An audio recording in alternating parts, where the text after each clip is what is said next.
আমি চাই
সবার মধ্যে থাকবো। আরেকটা দৃষ্টান্ত, আসলে বর্তমান সময়ে কিন্তু বন্ধু দেখা যায় না। বর্তমান সময়ে স্বার্থ ছাড়া বন্ধু পাশে পাওয়া যায় না। একটু সমস্যা হলে, একটু কিছু হইলে বন্ধুকে আর পাশে পাওয়া যায় না। এমন একটা বন্ধু আমরা দেখতেছি ছোটোবেলা থেকে, যার সাথে একসাথে মানুষ, একসাথে চলাফেরা, একসাথে বেড়ে ওঠা। সেই মানুষটি নিলয়ের সেই বিদেশ থেকে ফেরত অবস্থায় বিমানবন্দর থেকে শুরু করে একেবারে এই পর্যন্ত, এবং আমি শুনেছি, আমি তার মুখ থেকে শুনতে চাই, 24টা ঘন্টা সে নিলয়ের পাশে। আজকে ঝিনাইদহতেও সে নিয়ে এসছে, কোথায় যাওয়া, কার কাছে টাকা চাওয়া, কীভাবে করা, ওকে কোথায় ঢাকাতে নিয়ে যেতে হবে, ওর যে নল যেটা আছে, যেটা 2 সপ্তাহ 3 সপ্তাহ পর চেঞ্জ করতে হয়, সেটা চেঞ্জ করতে হবে, সব কিছু এভরিথিং ও রায়হান, নিলয়ের বন্ধু, সে করে। আমরা রায়হানের মুখ থেকে শুনতে চাই কিছু কথা। আমি যখন শুনি যে ওর অ্যাক্সিডেন্ট হয়েছে বাইরে, মানে তখন অনেক মন খারাপ ছিল। পরে যখন ওকে নিয়ে আসে, এয়ারপোর্টে যাওয়ার পরে মানে ওকে দেখি, তখন কান্না শুরু করে দিই যে না, ছোটোবেলায় কীরকম ছিলাম আর এখন কীরকম আছে।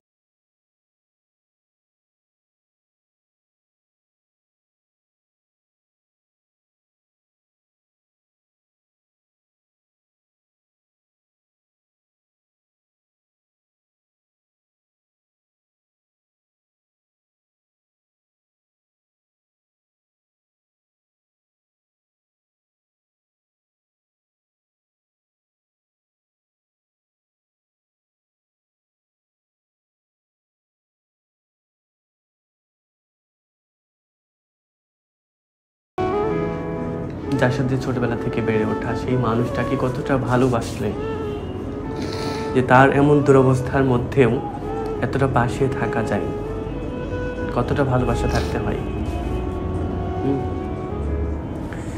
নিলয়ের চোখে পানি নাই।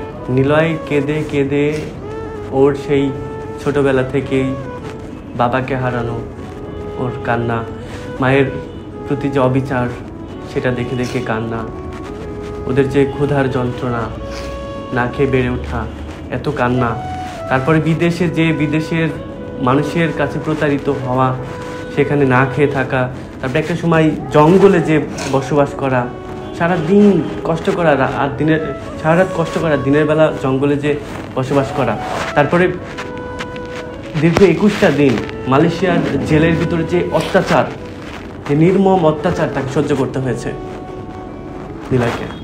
সেই অত্যাচার জীবন থেকেও আল্লাহর উপর ভরসা রেখে আল্লাহ তাকে বাঁচিয়েছে, সেখান থেকে জেল থেকে এসেছে। কয়েকটা জায়গায়, কয়েকটা কোম্পানিতে সে ঘুরে ঘুরে ঘুরে ঘুরে যখন একটা ভালো কোম্পানি পেল, তখনই ওর একটা অ্যাক্সিডেন্ট হয়। অ্যাক্সিডেন্ট হওয়ার পরে ওর পাগুলো আমি দেখেছি, ওর পা পুরোটা ছিলা, পুরোটা খুব খারাপ অবস্থার পা, কিন্তু ভালো আছে পাটা, ও যে চলাফেরা করতে পারে। কিন্তু ওর সমস্যাটা হয়েছে কি, প্রসাবের যে জায়গাটা, যে সেটা প্রবলেম হয়েছে, যার জন্য ওর পেটে একটা নল দিয়ে ওর আলাদাভাবে প্রস্রাব করা, এবং এই নলটা কিন্তু 2 সপ্তাহ 3 সপ্তাহের মধ্যে চেঞ্জ করা লাগে।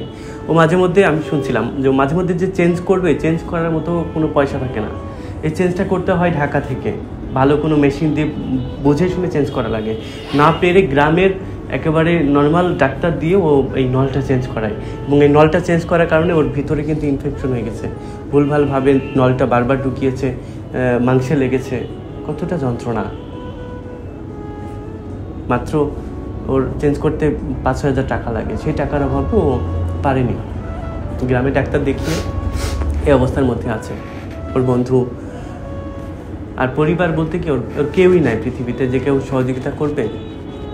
আমি শুনেছি নিলয় ওর বন্ধু যে আছে তাদের বাসার পাশে একটা ছোট ঝুপড়ি একটা ঘর করে সেখানে থাকে, এবং রায়হান নিলয়ের সাথে সবসময়, রায়হান যদি একটু বাইরে যায়, একটু চা খাইতে যায়, সেই জায়গাটা রায়হান যখন বাইরে একটু চা খাইতে যায় তখন চেষ্টা করে নিলয়কে সাথে নেওয়ার জন্য, সব সময় নিলয়কে নিয়ে যাওয়ার চেষ্টা করে রায়হান। তো রায়হান, আমরা তোমার কাছ থেকে শুনতে চাই কিছু।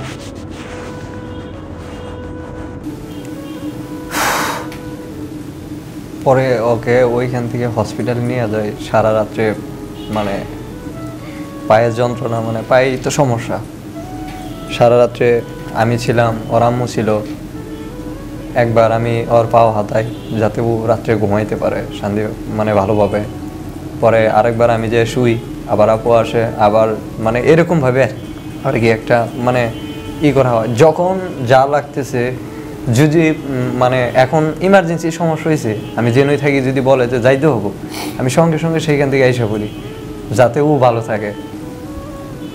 আর আমি এতটুকু চাই যে আগের মতো জানি ও আমার সাথে চলাফেরা করতে পারে, হাঁটতে পারে, ডাক্তার বলছে ভারী কোনো কাজও করতে পারবো না বা খেলতেও পারবো না, মানে এগুলোর কোনো প্রয়োজন নাই আমার কাছে, চাই আগের মতোই ও থাকুক, আগে ছোটোবেলায় যেরকম খেলাধুলা করছি, হাসি খুশি থাকছি, আমি চাই সে এখনও সেরকম থাকুক। সবার কাছে দোয়া চাই এবং সাহায্য চাই, আর যাতে আমার বন্ধু তাড়াতাড়ি সুস্থ হয়ে যায়। তার মা ইউনিয়ন পরিষদে কাজ করে, কয় টাকা পায়? 4-5 হাজার টাকা দিয়ে কি সংসার চলে না? দেখি তো চোখের সামনে।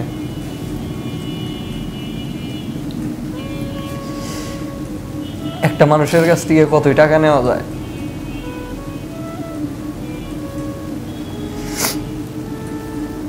সেজন্য এইখানে আসা।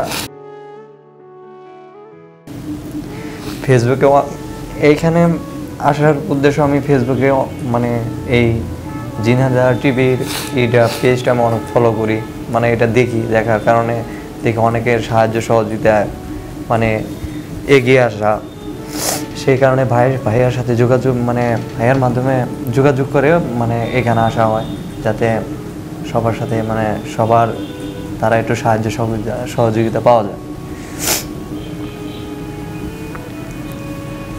আমি যে এইখানে আসছি, এইখানকার আসার গাড়ি ভাড়াটাও চেয়ারম্যান সাহেব আমার দিয়ে গেছে।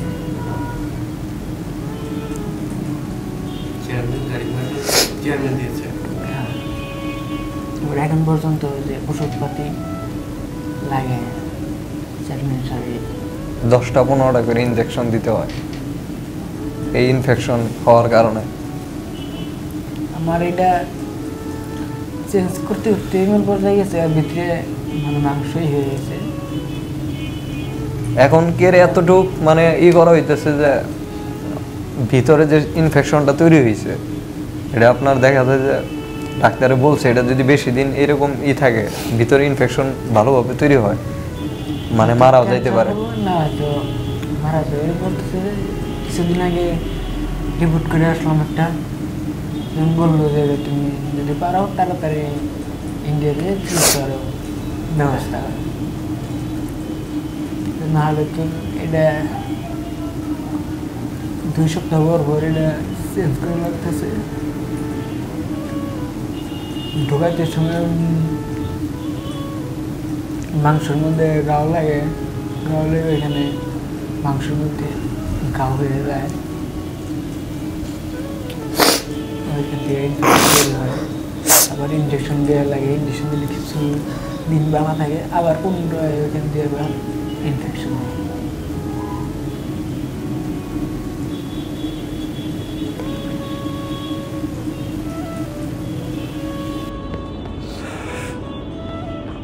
আসলে হৃদয়কে বলার মতন, আশ্বাস দেওয়ার মতন কোনো কথা আমার না। আমার যদি সামর্থ্য থাকতো আমি চেষ্টা করতাম আগামীকালকেই হৃদয়কে ইন্ডিয়াতে পাঠানোর জন্য, সমস্ত ব্যবস্থা করার জন্য।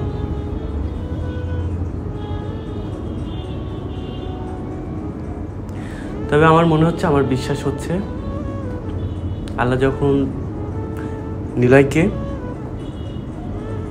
এই ঝিনাইদহতে আমার কাছ পর্যন্ত এনেছে, এবং এই ভিডিওটি যদি আমাকে সব সময় যারা সহযোগিতা করে মানবিক মানুষগুলো, সেই মানুষগুলোর কাছে পৌঁছায়, আমার বিশ্বাস হচ্ছে নিলয় আবার আগের মতন সুস্থ হয়ে উঠবে। রায়হান যে বন্ধুটা সব সময় ওর ভালো চাই, ওর ভালোর জন্য সব সময় করে, আল্লাহ অবশ্যই ওর এই চোখের পানি বৃথা যেতে দেবে না। বন্ধুর জন্য যে এই স্যাক্রিফাইস, এই ত্যাগ, এই ভালোবাসাটা অবশ্যই বৃথা যাবে না। এই ভালোবাসাটা আল্লাহ দেখবেন। আল্লাহ চাইলে সব কিছু হয়। দিলাই আল্লাহর উপর ভরসা রাখো। আল্লাহ চাইলে কোনো না কোনো মানুষ তোমার পাশে এসে দাঁড়াবে। এই জন্যই বাইসে আছি, নাহলে কারণ এত যন্ত্রণা নিয়ে বাইসে থাকা অসম্ভব। কারণ রাত্রি এত যন্ত্রণা হয়, ঘুমাইতে হয় না, ঠিক একভাবে থাকা লাগে সারা রাত।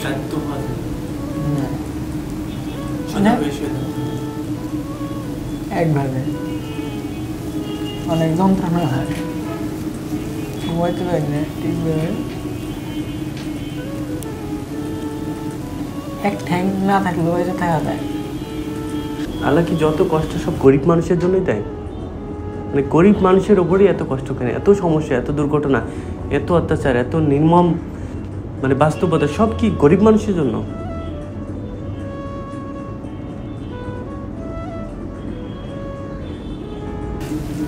মাঝে মাঝে মনে হচ্ছে জিনিসকে মেরে দেয়,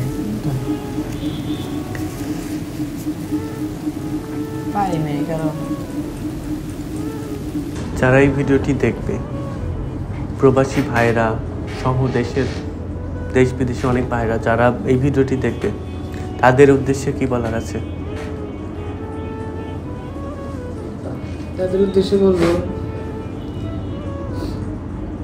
যাদের সামর্থ্য আছে তারা সবাই মানে ছেড়ে দিতে পারেন, সহযোগিতা করবেন। টাকা পয়সা দিয়ে সহযোগিতা না করলেও আপনারা ভিডিওটা বেশি বেশি শেয়ার করবেন, যাতে ভালো মানুষের হাতে দেয় আমার ভিডিওটা করে, সে দেখে যেন আমার জন্য ভালো কিছু করে। এটা সবার প্রতি অনুরোধ থাকবো, যাতে আমি ইন্ডিয়াতে অপারেশন করে কোনো রকমভাবে চলতে পারি, এইটাই, আর কিছু না। রায়হান, যারা ভিডিওটি দেখবে, বন্ধুর জন্য তাদের প্রতি কিছু বলার আছে কিনা?